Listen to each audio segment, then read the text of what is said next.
பேரவை விதி 110 கீழ் அறிக்கை அளிக்க வேண்டும் என்று மாண்புமிகு முதலமைச்சர் அவர்கள் அனுமதி கோரியுள்ளார்கள். அனுமதி அளிக்கப்படுகிறது. மாண்புமிகு முதலமைச்சர் அவர்கள். மாண்புமிகு பேரவைத் தலைவர் அவர்களே, தங்களின் அனுமதியோடு 110 விதியின் கீழ் ஒரு அறிக்கையை இந்த அவையில் எடுத்து வைக்க விரும்புகிறேன். மாண்புமிகு பேரவைத் தலைவர் அவர்களே, தமிழ்நாட்டின் உட்கட்டமைப்பு வசதிகளை தொடர்ந்து மேம்படுத்தி வருகிறோம். நகரம், கிராமம் என்ற வேறுபாடுகள் இல்லாமல் அனைத்து வளர்ச்சிகளையும் வழங்கி வருகிறோம். அனைத்து துறை வளர்ச்சி, அனைத்து மாவட்ட வளர்ச்சி, அனைத்து சமூக வளர்ச்சி என்பதையே நமது திராவிட மாடல் அரசின் இலக்காக கொண்டு செயல்பட்டு வருகிறோம். இதில் சாலை வளர்ச்சி என்பது மிக மிக முக்கியமானது. நகரம், கிராமம் என்ற வேறுபாடு இல்லாமல் சாலை மேம்பாட்டை தமிழ்நாடு அரசு செய்து வருகிறது என்பதை இந்த மாமன்ற உறுப்பினர்கள் அனைவரும் அறிவார்கள். கிராம ஊராட்சி மற்றும் ஊராட்சி ஒன்றிய சாலைகள் கிராமப்புற மக்களின் பொருளாதார வளர்ச்சிக்கு வித்திட்டு வறுமையை ஒழிப்பதில் முக்கிய காரணியாக உள்ளன. தமிழ்நாட்டில் சுமார் 1,38,000 கிலோமீட்டர் நீளமுள்ள கிராம ஊராட்சி மற்றும் ஊராட்சி ஒன்றிய சாலைகள் உள்ளன. ஊரக பகுதியில் உள்ள சாலைகளை மேலும் மேம்படுத்தும் விதமாக ஒரு புதிய அறிவிப்பை இப்பொழுது நான் வெளியிட விரும்புகிறேன். ஊரக சாலைகளில் செயல்படும் முதலீட்டிற்கு ஊரக மக்களின் நலனிற்கும் நேரடி தொடர்பு உள்ளது.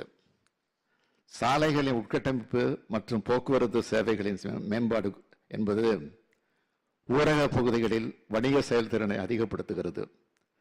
அதன் மூலம் இடுபொருள் செலவினை குறைத்து வேளாண் உற்பத்தியினை அதிகரித்து ஊரக வளர்ச்சிக்கும் வழிவகுக்கிறது. தரமான சாலைகள் கிராமப்புற மக்களின் வருமான அளவினை உயர்த்துகிறது. கல்வி, சுகாதாரம் போன்ற சேவைகளை வழங்கி அறிவாற்றலை பரவலாக்கி சமூக பொருளாதார ஏற்றத்தாழ்வுகளை களைந்து வளர்ச்சியை துரிதப்படுத்தி உதவுகிறது.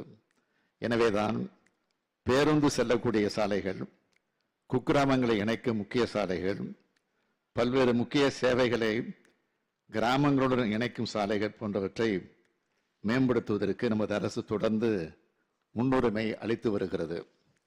அதன்படி 13/1/2023 அன்று என்னால் சட்டப்பேரவையில் முதல்வரின் கிராம சாலைகள் மேம்பாட்டு திட்டம் என்ற புதிய திட்டம் அறிவிக்கப்பட்டது என்பதை நீங்கள் அனைவரும் அறிவீர்கள்.